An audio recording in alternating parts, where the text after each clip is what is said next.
Now, when it comes to baseball and the military, the roots run deep, like real deep. And the list of players who served, especially during the World War era, is like a Hall of Fame roster with a side of boot camp. Now picture this, 1 minute, you're under the lights at Yankee Stadium, and the next, you're in the jungles of Vietnam? And Charlie's coming? What? Now, we couldn't just cover a few of the greats. So unlike my last two videos in this mini-series, today we're building our very own dream team of Major League vets.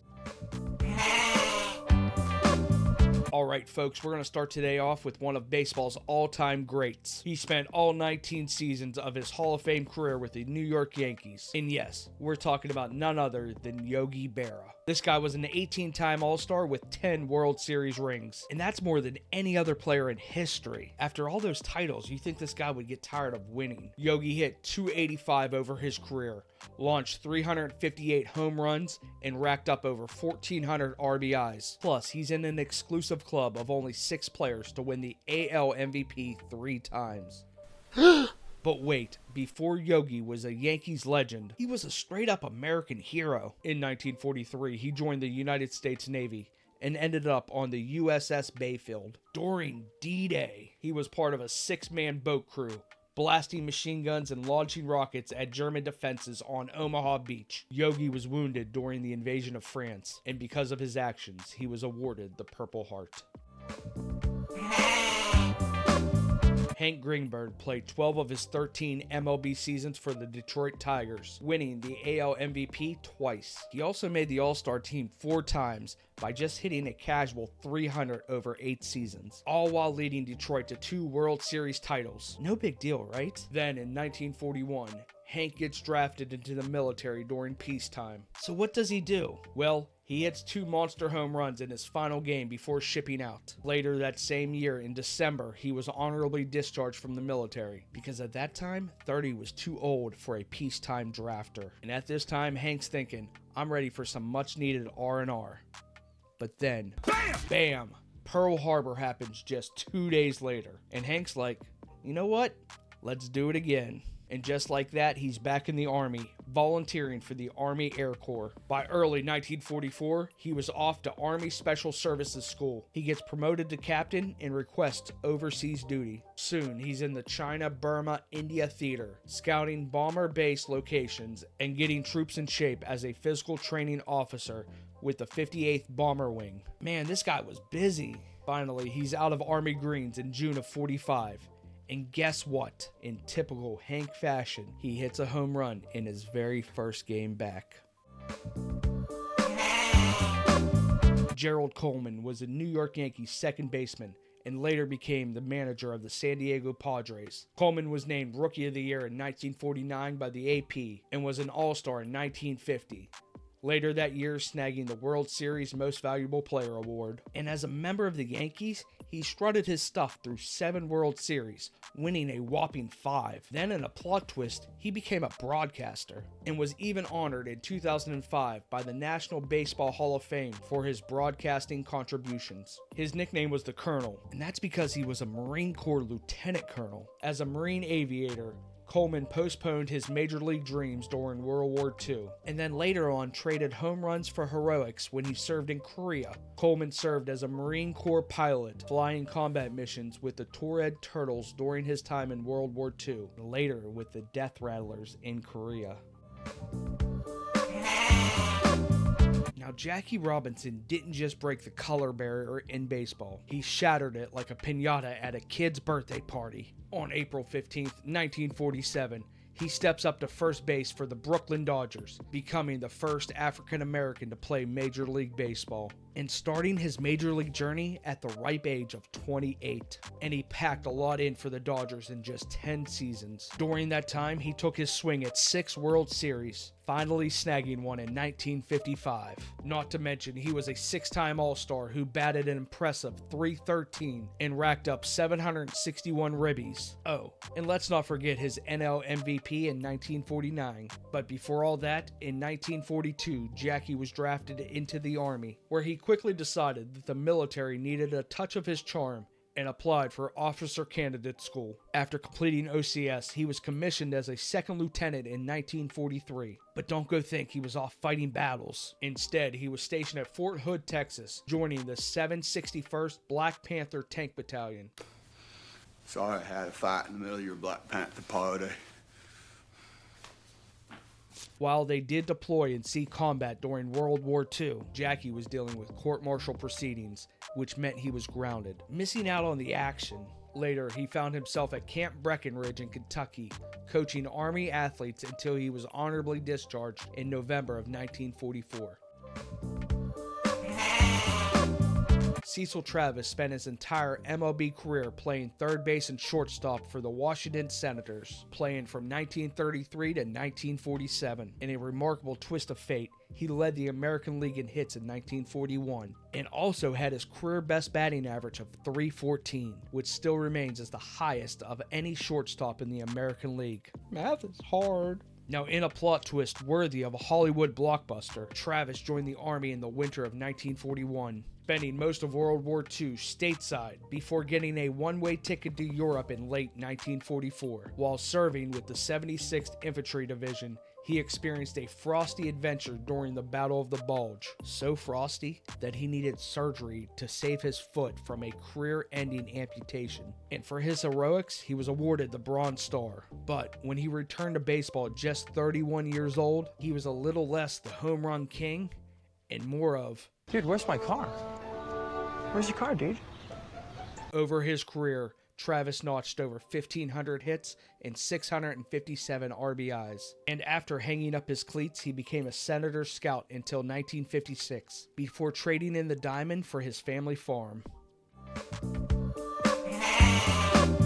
Now, Ted Williams is a name that rings a bell for any baseball fan. This left fielder spent his entire 19-year career smacking balls for the Boston Red Sox. Not only was he a 19-time All-Star, but he also snagged 2 AL MVPs and 6 AL batting titles, and a mind-blowing 2 Triple Crowns. When he finally hung up his cleats, his career stats read like a superhero's resume: a .344 batting average and 521 home runs. But wait, there's more. In January of 1942, Williams traded his bat for a military uniform when he was drafted. On May 2nd, 1944, he was commissioned as a second lieutenant in the United States Marine Corps and became a Navy aviator. I mean, who wouldn't want to hit home runs by day and fly fighter planes by night? Now let's fast forward to September of 1945. And where do we find Lieutenant Williams? On the beaches of Pearl Harbor, waiting for orders to drop. And after World War II ended, he went back to playing baseball for a few more years. But he was called up again in January of '52 for the Korean War. Talk about a guy in demand. During his time in Korea, he flew 37 combat missions, and he shared the skies with none other than future astronaut John Glenn. Williams finally retired from the Marines in July of '53, just in time to swing back into baseball.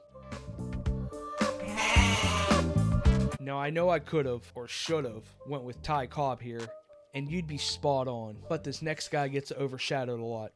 And guess what? He grew up only a few miles from where I live today, so deal with it. Enter Stan the Man Musial, who dabbled as both an outfielder and first baseman. He is widely considered one of the greatest and most consistent hitters in baseball history. Stan spent his 20-year career exclusively with the St. Louis Cardinals, before strutting into the Hall of Fame on the first ballot in 1969. In his first full season in 1942, the Cardinals clinched the World Series, making him the most popular kid at the post-game party. Not to be outdone, the very next year, he led the National League in 6 offensive categories and snagged his first of 3 MVP awards, just leaving everyone else scrambling to keep up. Now let's throw in a plot twist. Stan enlisted in the U.S. Navy on January 23rd of 1945, not knowing when World War II might be over. Initially, he got a non-combat gig at the U.S. Navy Training Center, but come 1945, he was sunbathing in Hawaii, assigned to a ferry launch unit to rescue wounded ship crews rolling into Pearl Harbor. And after a brief leave to check in on his dad in 1946, he got a pit stop at the Philadelphia Navy Yard before finally being honorably discharged in March of 1946. Now fast forward to 2007. when Musial snagged the Navy's Memorial Lone Sailor Award, honoring Navy veterans who have knocked it out of the park in their civilian life. Probably going to be wondering why I didn't go with legends like Joe DiMaggio or Ralph Kiner, but instead I chose defense. Enter Gary Maddox, the guy who took over center field for Willie Mays. He held down the position from 1972 to 1986 like a pro. Maddox kicked off his career with San Francisco, but became a household name with the Philadelphia Phillies, where his dazzling defensive skills earned him 8 consecutive Gold Gloves. Oh, and did I mention he was part of the 1980 World Series squad? Now get this. Maddox was drafted by San Francisco in the second round of the '68 amateur draft, but after a pay dispute that was juicier than locker room gossip, Maddox threw in the towel and enlisted in the U.S. Army, and after training, he volunteered for combat service in Vietnam. Unfortunately, his time there came with a side of chemical exposure that left him with painful skin rashes, worrying bumps, and flesh so sensitive he couldn't even shave. Now once home, Maddox didn't just sit around. He went on to snatch Gold Gloves, swipe bases, and hit like a champ for the Phillies until 1985. He finally hung up his cleats 6 games into the '86 season, not before being honored with the Roberto Clemente Award, a trophy for players who exemplify the same heart and values as the Pittsburgh Pirates outfielder. Now, Christy Mathewson probably is the right answer, and I get goosebumps just thinking of his story. But let's check out this one instead. I think you'll like it. I like you, Mary. I like you a lot.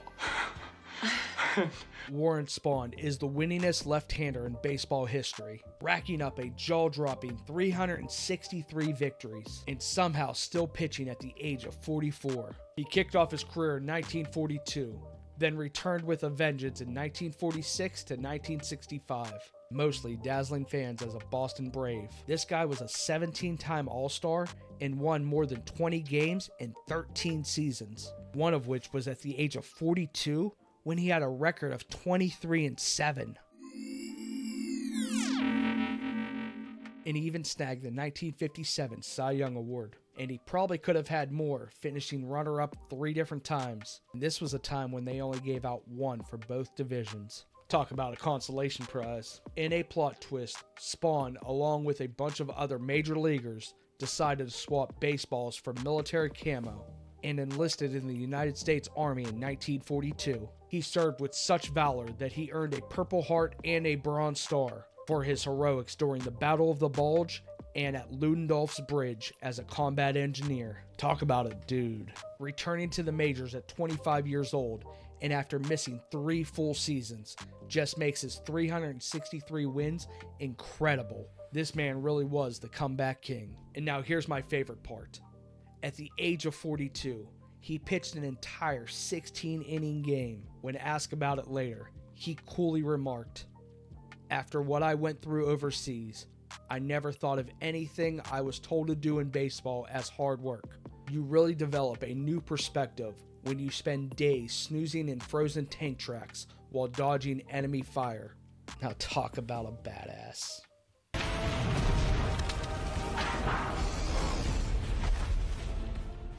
And with that, guys, that's your starting rotation of MLB vets. I hope you like this video because I really enjoyed making it. I learned a lot about some incredible men, and I'm so happy I get to share that with you. Now, I haven't talked a lot about why I'm making this series, but Veterans Day is something that I hold very proud in my heart, being a vet myself. Military runs real deep in my family. My grandfathers, my father, and my brothers. We all served proudly. Veterans Day right around the corner.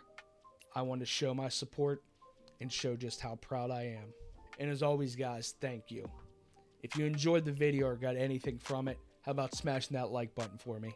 If you guys haven't done so already, go ahead and check out the channel. Check out the rest of this mini series I got going on. My next video coming out will be the NFL. And then on Veterans Day itself, I'm going to have a special episode. So you guys stay tuned. And as always, guys, I'll see you next time.